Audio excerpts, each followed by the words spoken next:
পটুয়াখালীর বাউফল উপজেলার পরিবার পরিকল্পনা কর্মকর্তা ডাক্তার সানজিদা ইসলাম জেসমিনের বিরুদ্ধে ঘুষ গ্রহণ, স্বেচ্ছাচারিতা, অফিসে অনুপস্থিতি ও তথ্য প্রযুক্তির অপব্যবহারের মাধ্যমে মিথ্যা হাজিরা দেখানোর গুরুতর অভিযোগ উঠেছে।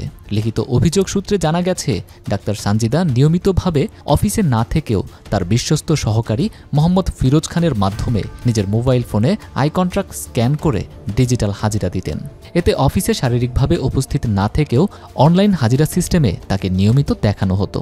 এমনকি অফিসে অনুপস্থিত থেকেও তিনি ফাইল, সরাসরি নথিপত্রে স্বাক্ষর করতেন এবং সিদ্ধান্ত গ্রহণ করতেন বলে অভিযোগ উঠেছে।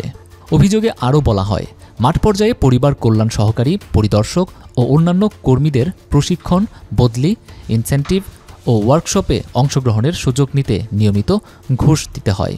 অভিযোগকারীরা জানান, এসব ক্ষেত্রে 10 থেকে 20 হাজার টাকা পর্যন্ত ঘুষ দিতে বাধ্য করা হয়। সরকারি অনুমোদন ও সুযোগ সুবিধা পাওয়ার ক্ষেত্রেও কর্মীদের কাছ থেকে চাঁদা আদায় করা হয়।